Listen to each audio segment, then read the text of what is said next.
Welcome friends, welcome to my channel again.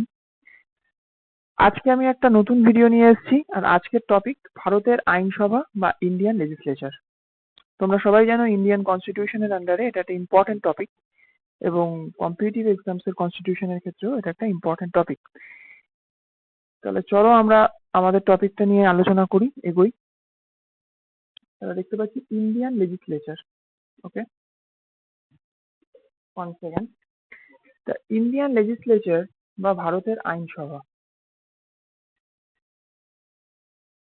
এইখানে আমি টপিকটাকে খুব ইজি প্রসেসে, এটা পার্ট 1। ফার্স্টেই তোমরা দেখতে পেয়েছো এটা পার্ট 1, অনেকগুলো পার্টই আসবে, এবং আমি খুব ইজি প্রসেসে কভার করার চেষ্টা করব, কিন্তু ডিটেল ম্যানারে কভার করার চেষ্টা করব, যাতে এটা ডব্লিউবিসিএস, স্টাফ সিলেকশন কমিশন, আমাদের পাবলিক সার্ভিস কমিশন এবং অন্যান্য আদার এক্সামসেও তোমাদের পক্ষে এটা হেল্পফুল হয়। সব কমন ইনফরমেশন গুলো এখানে থাকবে, এবং যেগুলো একটুখানি ট্রিকি ইনফরমেশন বা যেগুলো আমরা অনেক ক্ষেত্রে মিস করে যাই, জানি না, সেই ইনফরমেশন গুলো এখানে থাকবে। আচ্ছা, চলো আমরা শুরু করি ফার্স্টে। The legislature is that part of government that makes a law for the state and country. Legislature, তাহলে আমরা যদি এটা ডেমোক্রেটিক সিস্টেমে যাই, তাহলে আমরা ফার্স্টেই পাই এক্সিকিউটিভ, এক্সিকিউটিভ, তারপরে পাই লেজিসলেচার,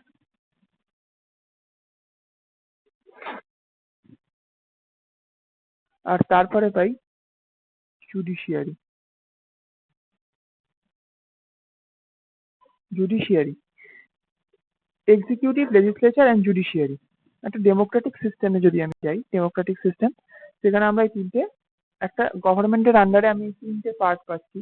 এক্সিকিউটিভ, যারা শাসন ব্যবস্থা চালাচ্ছে, যারা এক্সিকিউশন করছে, স্টেট লেভেলে হোক, সেন্ট্রাল লেভেলে হোক, যারা এক্সিকিউশন করছে, চালাচ্ছে শাসন ব্যবস্থা, তাকে আমরা এক্সিকিউটিভ বলছি। লেজিসলেচার, লেজিসলেচার হচ্ছে গিয়ে সেই পার্ট, যেটা এখানে বলা হয়েছে দ্যাট পার্ট অফ গভর্নমেন্ট, সরকারের সেই ক্ষেত্র বা সরকারের সেই পার্ট যারা আইন প্রণয়ন করছে। আইন প্রণয়ন করছে মানে তারা, দে আর দ্য কনস্টিটিউশন মেকার। কনস্টিটিউশনকে তৈরি করছে, বা কনস্টিটিউশনকে যেটা তো অলরেডি আছে সেটাকে মডিফাই করছে, বা তার সাথে কিছু ইনক্লুশন হচ্ছে, সেটাকে আমরা বলছি লেজিসলেচার পার্ট। আর জুডিশিয়ারি পার্ট হচ্ছে যারা এই লেজিসলেচারের উপর ডিপেন্ড করে, মানে লেজিসলেচার যে কনস্টিটিউশন বানিয়েছে, ওই বেসড অন দ্য কনস্টিটিউশন এরা কি করছে, বিচার ব্যবস্থা পরিচালনা করছে, বিচার করছে যে কোন মানে কার কোন আইনে কি বিচার হবে, সেটা সেই কাজটা করছে judiciary. Legislature is the that part of the government that makes the law for state and country. Clear? তারপর আমি যাচ্ছি the parliament. The parliament is the legislative organ of the union government. বলছে পার্লামেন্টই হচ্ছে ইউনিয়ন গভর্নমেন্টের legislative organ. আইন ব্যবস্থার, আইন ব্যবস্থার অর্গান হচ্ছে কি পার্লামেন্ট। কেন্দ্রীয় মানে সেন্ট্রাল গভর্নমেন্টের আইন ব্যবস্থার মেন অর্গানটা হচ্ছে parliament. It অকুপাইজ a central position in Indian Democratic political system. সেটা আমি আগেই বলেছি, ইন্ডিয়ান ডেমোক্রেটিক পলিটিক্যাল সিস্টেমে এটা একটা সেন্ট্রাল পজিশন অকুপাই করে আছে। Parliamentary form of government also known as Westminster model of government, যেটা আমরা ব্রিটিশ মডেল থেকে অ্যাডাপ্ট করেছি। তো parliamentary form of government also known as, এটা মনে রাখতে হবে, ওয়েস্টমিনস্টার মডেল অফ, জাস্ট এইখান থেকে এই লাইনটা থেকেই কোশ্চেন আসে, ওয়েস্টমিনস্টার মডেল অফ গভর্নমেন্ট। আচ্ছা, কোন কোন আর্টিকেলস, কি কি আর্টিকেলস আমাদের পার্লামেন্টারি সিস্টেম মানে লেজিসলেচারকে কভার করেছে, Indian লেজিসলেচারকে। of constitution included 79 to 122। এই যে 79 to 122, এখানে অনেকগুলো আর্টিকেল আছে, তোমরা বুঝতে পারছো, এবং এই আর্টিকেলস এর ডিটেলস নিয়েও আমি আসবো, ইম্পর্টেন্ট আর্টিকেলস গুলো নিয়ে এই ইন্ডিয়ান লেজিসলেচারের আন্ডারে। কোন পার্টে এটা included? Part 5। Okay, the Indian parliament consist of the president, the council of state, যেটাকে আপার হাউস বা রাজ্যসভাও বলা হয়, দ্য হাউস অফ পিপল, যেটাকে লোয়ার হাউস বা লোকসভাও বলা হয়।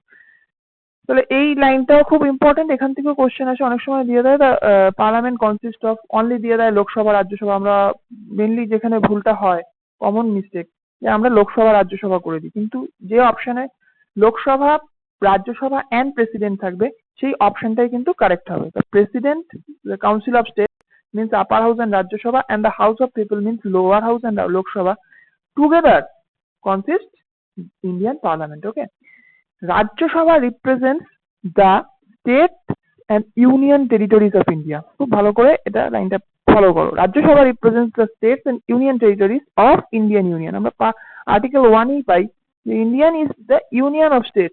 ওকে, তাহলে এই ইন্ডিয়ান ইউনিয়নের ক্ষেত্রে মানে ফেডারেল সিস্টেম যেখানে আমি একটু ডিফাইন করছি, সেখানে স্টেটস আর ইউনিয়নকে কে রিপ্রেজেন্ট করছে পার্লামেন্টারি সিস্টেমে? Rajya Sabha. While Lok Sabha represent the people of India as a whole, যেখানে লোকসভা কিন্তু একটা ইউনিয়ন মডেলকেই তুলে ধরছে, represents the people of India as a whole. কেন লোকসভার ভোটে সব স্টেট থেকেই ভোট আসে আর কি, লোকসভার যে কনস্টিটিউয়েন্সি গুলো আছে প্রত্যেকটা স্টেটে সব আসছে। তাহলে আমরা সেকেন্ড স্লাইডে যাচ্ছি, দেখা যাক সেকেন্ড স্লাইডে যেটা দেখতে পাচ্ছি। 1 সেকেন্ড। প্রেসিডেন্ট, প্রেসিডেন্ট হচ্ছে গিয়ে আমাদের রাষ্ট্রপতি, রাষ্ট্রপতি মহাশয় প্রেসিডেন্ট। তাহলে আমরা যে তিনটে পার্ট, একটুখানি আমরা তাহলে তিনটে পার্ট নিয়ে একটা ব্রিফ ইন্ট্রোডাকশন ফার্স্টে দিয়ে নিই। প্রেসিডেন্ট রাষ্ট্রপতি, রাষ্ট্রপতি ফার্স্টেই বলছে not a member of any house, তিনি কিন্তু কোনো হাউস মানে না লোকসভার না রাজ্যসভার কোনো হাউসেরই মেম্বার নন। নাম্বার 2 বলছে does not seat in any house to attend this meeting, তিনি লোকসভা এবং রাজ্যসভার কোনো অধিবেশনেই অ্যাটেন্ড করেন না, যেহেতু তিনি মেম্বার নন এবং তিনি কিন্তু কোনো অধিবেশনেই অ্যাটেন্ড করেন না। কিন্তু তাও তিনি নাম্বার 3 নাম্বার পয়েন্টটা তাহলে দেখো, but he is an integral part of parliament, তিনি কিন্তু পার্লামেন্টের ইন্টিগ্রাল পার্ট। তাহলে বলতে হবে যে কেন ইন্টিগ্রাল পার্ট পার্লামেন্টের, সেটাই এখানে আলোচনা করা হয়েছে। বিকজ এনি বিল, যেসব বিলগুলো উত্থাপন হয় রাজ্যসভা বা লোকসভায়, সেইগুলো কিন্তু লোকসভা বা রাজ্যসভা ছাড়া মানে লোকসভা বা রাজ্যসভায় যখন পাস হচ্ছে তখন কিন্তু এই যে দেওয়া হয়েছে because any bill needs assent or sign from president before it become a law. যে কোনো বিল কিন্তু রাষ্ট্রপতির অ্যাসেন্ট অথবা সিগনেচার ছাড়া, মানে অ্যাসেন্ট অথবা সিগনেচার দুটোই লাগে, সম্মতি এবং তার সাইন লাগে, হস্তাক্ষর লাগে আর কি। Because any bill needs assent or signature from president before it become a law, তখনই একটা বিল আইনে পরিণত হবে যখন তার উপর প্রেসিডেন্ট সাইন করবেন। হি সামন, আর তার কি কি অ্যাকশন আছে, যেমন হি সামন অ্যান্ড প্রোডক্টস বোথ দ্য হাউসেস, তিনি অধিবেশন আহ্বান করেন এবং অধিবেশন স্থগিত বলে ঘোষণা করেন। ডিসলভ লোকসভা, আমরা জানি রাজ্যসভা একটা পার্মানেন্ট বডি, তাকে ডিসলভ করা যায় না, সেটা ডিসলিউশন হয় না। কিন্তু লোকসভার কোনো ট্রাম সেরকম অবস্থা হলে কিন্তু ডিসলভ হতে পারে এবং প্রেসিডেন্টই ডিসলভ করতে পারেন বা ডিসলিউট করতে পারেন।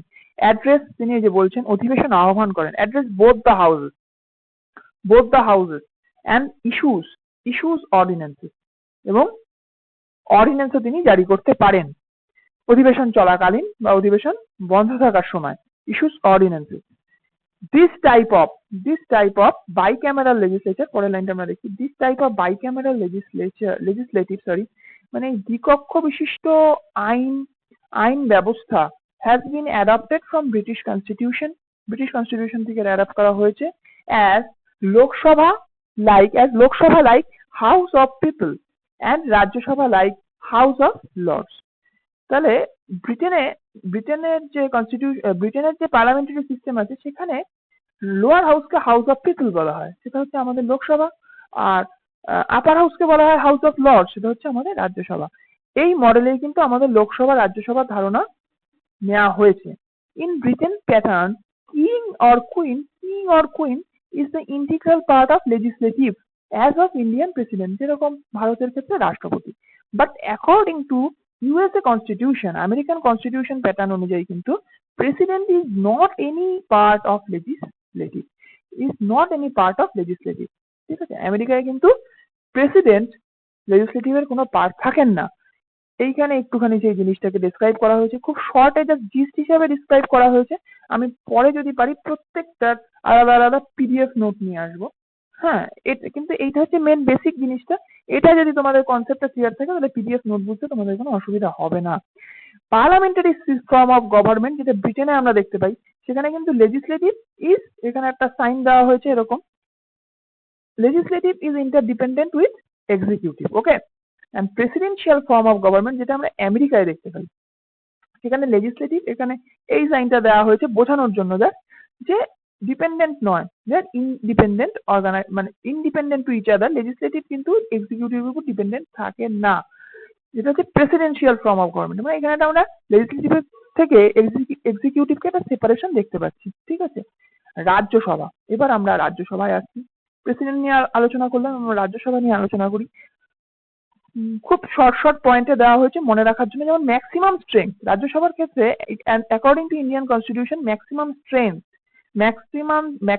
Strength of Rajya Sabha can be 250 seats. States আর ইউনিয়ন টেরিটরি মিলিয়ে 238 সিটস। আর এই 12 নাম্বার কিন্তু এমিনেন্ট ফিল্ড থেকে প্রেসিডেন্ট নমিনেট করতে পারেন, 12 সিটস এমিনেন্ট ফিল্ড থেকে, সেটা আমি পরে আসছি। অ্যাট প্রেজেন্ট, বর্তমানে, যদি আরেকবার তোমরা চেক করে নেবে, আপডেট থাকবে, 229টা সিটস আছে, 229 seats from state occupied, 4 seats from union territories occupied, মানে টোটাল হয়ে গেল 233,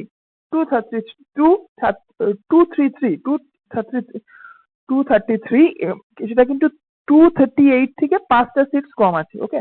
আর 12 সিটস আছে প্রেসিডেন্ট নমিনেটেড আছে 12 সিটস, ওকে। তাহলে এই নমিনেশনের সিট কিন্তু পুরোপুরি ফিল আপ আছে। এবার রিপ্রেজেন্টেশন, আমরা পরে এটা যাচ্ছি। আজ রাজ্যসভার আন্ডারে representation from state elected by indirect method by elected members of state legislative assembly. State legislative assembly থেকে ইনডিরেক্ট মেথড কখন বলা হবে? ডিরেক্ট মেথড আর ইনডিরেক্ট মেথডের কনসেপ্টটাকে খুব ক্লিয়ার করে নাও। ডিরেক্ট আর ইনডিরেক্ট, ওকে। ডিরেক্ট আর ইনডিরেক্টের কনসেপ্টটা আমাদের খুব ক্লিয়ার করে নিতে হবে। ডিরেক্ট মানে যখন ইন্ডিয়ান কমন পিপল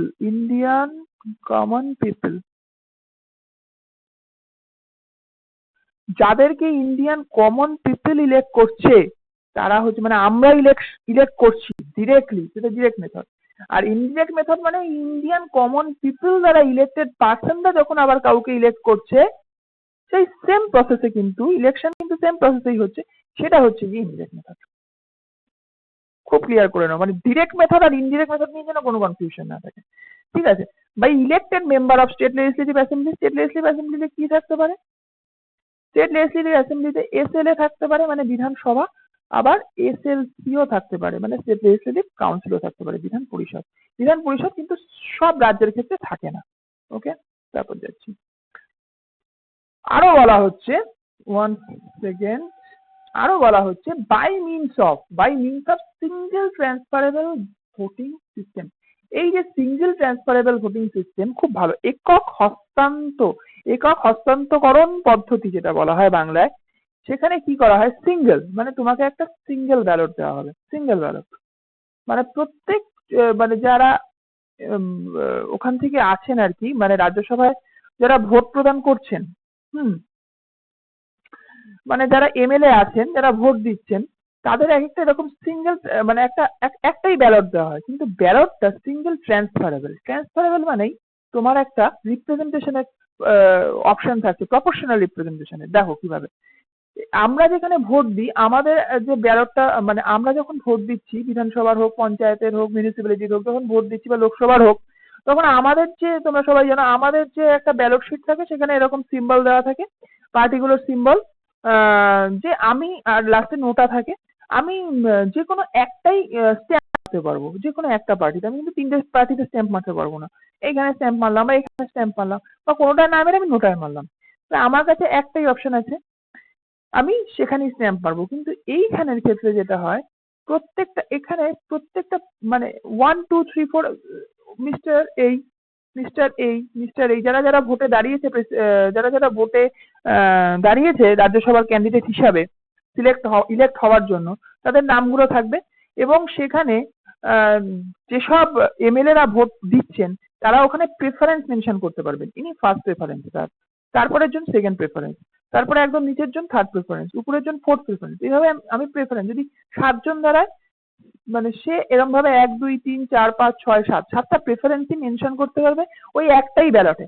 তাহলে এখানে তাই জন্য বলছি সিঙ্গেল ট্রান্সফারেবল। কেন ট্রান্সফারেবল এই কারণে, কনসেপ্টটা খুব ভালো করে ক্লিয়ার থাকা দরকার। ট্রান্সফারেবল এই কারণে, যদি যে 1 নম্বরে যিনি ইলেক্ট হচ্ছেন সবার ভোটে, তিনি কোনো কারণে ডিসকোয়ালিফাইড হয়ে যান, তাহলে আমার সেকেন্ড ব্যাকআপ উঠে আসতে পারবে।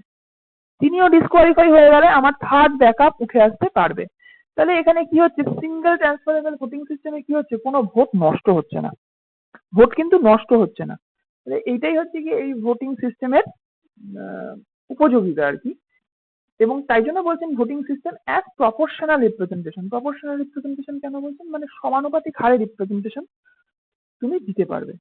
তাহলে proportional representation considers the seats are allotted to a state on basis of its population। এটা ইন্ডিয়ার ক্ষেত্রে পপুলেশন অনুযায়ী স্টেটের সিট ভাগ করা হয়। যেমন as Uttar Pradesh UP has 31, whereas Tripura, যেহেতু ত্রিপুরার population com, has only 1 seat। Okay, out of 7 UTs only Delhi, union territories এর মধ্যে অনলি দিল্লি অ্যান্ড পুরুচেরি, খুব ভালো করে মনে রাখতে হবে, দিল্লি আর পুরুচেরি, 7টা আমাদের কিন্তু ইউনিয়ন টেরিটরিজ আছে, কিন্তু অনলি দিল্লি আর Puducherry have representation in Rajya Sabha by constituting a special electoral college for them.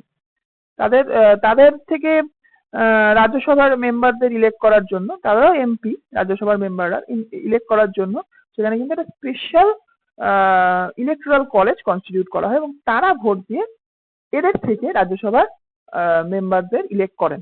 Okay, the nominated, একটু বানানটা ভুল আছে, the nominated members selected by president from the people who have special knowledge and practical experience, যেটা আমি বললাম, from arts, science, literature and social service। এটা একটু মনে রাখতে হবে যে কোন কোন এমিনেন্ট ফিল্ডে তাদের এক্সপিরিয়েন্স থাকবে, যেসব এমিনেন্ট পার্সোনালিটিকে প্রেসিডেন্ট চুজ করবেন, যে 12 জন আছেন, 12 মেম্বার্স, 12 থেকে ফিল আপ করেন প্রেসিডেন্ট বাই নমিনেশন। এটা কিন্তু কোনো ইলেকশন বা সিলেকশন না, জাস্ট নমিনেট করে যাদের ইলেক্ট করেন তারা হচ্ছে কি eminent personality from arts, science, literature, social service. ঠিক আছে, এই 4টে ফিল্ড মনে রাখতে হবে, যাদের স্পেশাল নলেজ আছে এবং প্র্যাকটিক্যাল এক্সপিরিয়েন্স আছে। কেন এটা করা হয়, যাতে একটা কমন পিপল, 1 নম্বর কমন পিপল, আর 2 নম্বর হচ্ছে কি কিছু এডুকেটেড পিপল, যাদের আমরা বুদ্ধিজীবীও বলতে পারি, তারা যাতে মতামত দিতে পারেন এবং ভোটিং প্রদান করতে পারেন এবং ভারতের পার্লামেন্টারি সিস্টেমে একটা পার্ট নিতে পারেন, তাদের একটা ডিরেক্ট একটা সুবিধা দেওয়া থাকে। লোকসভার হচ্ছে maximum strength 552 according to Indian constitution. লোকসভার maximum strength can be 552 seat. Okay, এখানে অ্যালোকেশনটা দেওয়া হয়েছে 530 seats from state representation, 20 maximum 20 from union territories and 2 হচ্ছে গিয়ে nominated from members of A I means Anglo Indian. Okay, at present লোকসভায় seat আছে 545, তার মধ্যে 530 স্টেট থেকে, 13 আছে ইউটি থেকে, 20 নেই, 13 আছে ইউটি থেকে, ইউনিয়ন টেরিটরিজ থেকে, 2 নাম্বার কিন্তু অ্যাংলো ইন্ডিয়ান কমিউনিটি থেকে আছে। The representatives from states are directly elected by people of India from different territorial constituencies of states adopting universal adult franchise means 18 years of age। 18 years of age মানে এখানে দেখো greater than আছে, মানে age সবসময় 18 বছরের বেশি হতে হবে। তাহলে আমি তো বলে নিই। আবার বলা হচ্ছে ডিরেক্টলি ইলেক্টেড কেন, এখানে হাউস অফ পিপল, এখানে people of India directly elect করেন কাদের, এই লোকসভার এমপিদের কিন্তু আমরা ডিরেক্ট ইলেক্ট করি, তাহলে এটা ডিরেক্ট মেথড। এখানে কোনো ইনডিরেক্ট, যেটা আমি আগে বুঝিয়ে আসলাম, ইনডিরেক্ট মেথড অ্যাপ্লাই হয় না বাই পিপল অফ ইন্ডিয়া। ওকে, আবার বলা হচ্ছে ফ্রম ডিফারেন্ট টেরিটোরিয়াল কনস্টিটিউয়েন্সিস, মানে ওয়েস্ট বেঙ্গলে যতগুলো লোকসভার কনস্টিটিউয়েন্সি আছে, সাধারণত একটা লোকসভার কনস্টিটিউয়েন্সি অনেক 5টা বা 4টে বা 6টা বিধানসভার কনস্টিটিউয়েন্সি নিয়ে তৈরি হয়। ঠিক আছে, তাহলে লোকসভার একটা কনস্টিটিউয়েন্সি অনেক বড় হয়।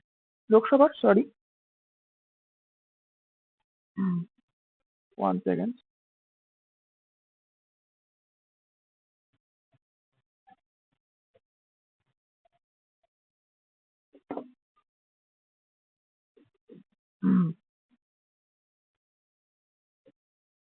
এটা লোকসভার কনস্টিটিউয়েন্সি কিন্তু অনেক বড় হবে, বিধানসভার কনস্টিটিউয়েন্সি থেকে। তাহলে এই লোকসভার কনস্টিটিউয়েন্সি থেকে পিপল অফ ইন্ডিয়া কি করেন, ভোট দিয়ে তাদের নির্বাচন করেন। ঠিক আছে, দ্য রিপ্রেজেন্টেটিভস ফ্রম, এটা গেল। আর people of India from different territorial constituencies of states adopting universal adult franchise মানে কি, মানে এটা ইউনিভার্সাল, মানে সবার ক্ষেত্রেই, সব ইউনিভার্সাল অ্যাডাল্ট ফ্র্যাঞ্চাইজি মানে এটা ইউনিভার্সাল, এই রুলটা সবার ক্ষেত্রেই একই। 18 বছর বয়সের বেশি হতে হবে যারা, যেসব লোকরা আছে তারাই এই ভোট প্রদানে অংশগ্রহণ করতে পারবে। They can only cast their votes. Okay, আচ্ছা। আর আরেকটা কথা হচ্ছে, আগে 21 বছর ছিল, একটা কনস্টিটিউশনাল অ্যামেন্ডমেন্ট দ্বারা এটাকে কমিয়ে 18 বছর করা হয়েছে। ঠিক আছে, 18 বছর এজটাকে ধার্য করা হয়েছে। এই কনস্টিটিউশনাল অ্যামেন্ডমেন্ট গুলো নিয়েও আমি সেপারেট ভিডিও নিয়ে আসবো, এগুলো ইম্পর্টেন্ট অ্যামেন্ডমেন্টস আছে। আচ্ছা, তারপরে দেখা যাক।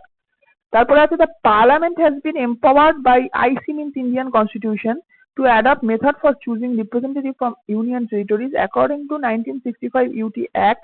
Parliament also adopted direct election method for UT also, which continues. তা বলছে parliament has been empowered by Indian constitution. পার্লামেন্টে কিন্তু ইন্ডিয়ান কনস্টিটিউশন সেই পাওয়ার দিয়েছে যে পার্লামেন্ট ইউনিয়ন টেরিটরিজের লোকসভার সিট নির্বাচনের জন্য, ইউনিয়ন টেরিটরিজ থেকে লোকসভার এমপিদের নির্বাচনের জন্য তারা নিজস্ব তারা পদ্ধতি বলে দিতে পারে যে ইউনিয়ন টেরিটরিজের জন্য কোন পদ্ধতি ফলোড হবে।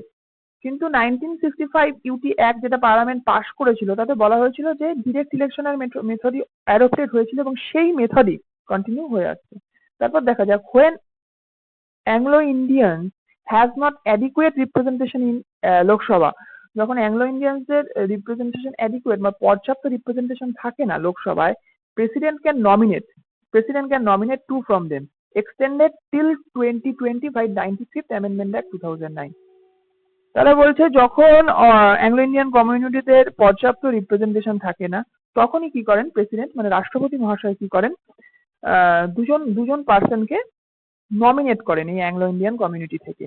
এবং এটা যেটা হচ্ছে গিয়ে 95th অ্যামেন্ডমেন্ট অ্যাক্ট অনুযায়ী 2009 এর, এটা কিন্তু 2020 সাল অব্দি কন্টিনিউ হওয়ার কথা। তারপর দেখা যাক 2020 সালের পর কি হয়। তো এখানেই আজকে আমরা আমাদের টপিকটা এন্ড হচ্ছে। কিন্তু আমি আরো কিছু বলে দিতে চাই যে আমি এখানে একটুখানি মেনশন করে রেখেছি যাতে আমার সুবিধা হয়। সেগুলো হচ্ছে কি, এই পার্টটার আন্ডারেই মানে ইন্ডিয়ান লেজিসলেচারের আন্ডারেই প্রথমে ভেবেছিলাম পুরোটাই বাংলায় দেবো, কিন্তু সেটা দেওয়া যায়নি। যদি আমি পুরোপুরি মনে হয় বাংলায় ভালোভাবে বোঝাতে পেরেছি। এবং তোমাদের যদি ভালো লাগে তাহলে অবশ্যই লাইক করো, কমেন্ট করো, তোমরা আরো কিছু কোথায় কোথায় অসুবিধা হয়েছে বা কিছু জানতে চাও সেখানে কমেন্ট করো, তাহলে আমারও একটু ভালো লাগবে। আর অবশ্যই চ্যানেলটাকে সাবস্ক্রাইব করে রেখো, কারণ আমি আরো অনেক ভিডিও নিয়ে আসবো পরপর। এখন প্রত্যেকটারই পার্ট 1 আমি দিচ্ছি, প্রত্যেকটারই আমি এবার পার্ট 2 পার্ট 3 এভাবে দিতে থাকবো। এবং সঙ্গে আমি প্র্যাকটিস সিরিজ সেগুলো নিয়ে আসবো প্রত্যেকটা সাবজেক্টেরই, যাতে সঙ্গে সঙ্গে তোমাদের প্র্যাকটিসটাও চলতে পারে। তাহলে এই পার্টের ক্ষেত্রে যেগুলো এখনো কভার হতে বাকি আছে, যেমন ইলেকশন প্রসেস মানে লোকসভা রাজ্যসভা ইলেকশন প্রসেস আরেকটু ডিটেল ম্যানারে বাট ইজি ম্যানারে একটা আলোচনা করবো। ডিউরেশন, লোকসভা রাজ্যসভার ডিউরেশন কি থাকে, মেম্বার্স এর ডিউরেশন কি থাকে, ডিসকোয়ালিফিকেশন, মেম্বাররা কোন কোন গ্রাউন্ডে ডিসকোয়ালিফাই হতে পারে, ওথ, মেম্বাররা কিভাবে ওথ নেয়, কার কাছে ওথ মানে শপথ গ্রহণ করে, তাদের স্যালারি বা অ্যালাউন্সেস কি আছে, স্পিকারের পদটা নিয়ে একটু আলোচনা করবো, ডেপুটি স্পিকার নিয়ে আলোচনা করবো, রাজ্যসভার ক্ষেত্রে চেয়ারম্যান ডেপুটি চেয়ারম্যান নিয়ে একটু আলোচনা করবো, সেশনস গুলো নিয়ে একটু আলোচনা করবো, লোকসভার সেশন বা অধিবেশন গুলো কি আছে, রাজ্যসভার ক্ষেত্রে প্রোরোগেশন কিভাবে হয়, কিভাবে লোকসভা ডিসলিউট হতে পারে, ডিসলিউশন কিভাবে হবে, কোরাম আমরা জানি সাধারণত 1/10 মেম্বারই কোরাম থাকে, এই কোরামটা নিয়ে একটু আলোচনা, প্রসিডিংস গুলো কি কি আছে, প্রসিডিংস এর মধ্যে কোশ্চেন আওয়ার, জিরো আওয়ার, কি কি মোশন পাস হতে পারে, অ্যাডজর্নমেন্ট মোশন, কখন কখন মোশন গুলো পাস হয়, বিলস এর ক্ষেত্রে কিভাবে বিলস গুলো আসে, first reading second reading third reading এর মাধ্যমে, মানি বিল আর ফিনান্সিয়াল বিলের মধ্যে ডিফারেন্স গুলো কি কি, কে নির্ধারণ করে, কে ডিসাইড করে কোনটা মানি বিল কোনটা ফিনান্সিয়াল বিল, জয়েন্ট সেশন কিভাবে হয়, কখন হয় জয়েন্ট সেশন, যুগ্ম অধিবেশন লোকসভা রাজ্যসভার মধ্যে কখন বসে, কি কি ফান্ড আছে, কনসলিডেট, কন্টিনজেন্সি, পাবলিক ফান্ড, এবং সেই ফান্ড গুলো কোন কোন পারপাসে ইউটিলাইজ করা হয়, এর আর্টিকেল যেগুলো আমি ফার্স্টে বলেছিলাম সেই আর্টিকেলস গুলোর মধ্যে ইম্পর্টেন্ট আর্টিকেলস গুলো আমি মেনশন করব এবং পার্লামেন্টারি কমিটিস গুলো মেনশন করবো। তাহলে বুঝতে পারছো এখনো টপিকটা কিন্তু অনেকটাই কভার হতে বাকি আছে এবং অনেকগুলো পার্ট আসবে। তাহলে তোমরা খুব তাড়াতাড়ি সাবস্ক্রাইব করে রাখো যাতে সঙ্গে সঙ্গে ভিডিও আপডেটেশন গুলো পাও, যদি তোমাদের এই ভিডিওটা হেল্পফুল বলে মনে হয়। Thanks, that's all for today. আবার পরবর্তী ভিডিওতে দেখা হবে এবং খুব শিগগিরই দেখা হবে, আমি ভিডিও দিতে থাকবো। ধন্যবাদ।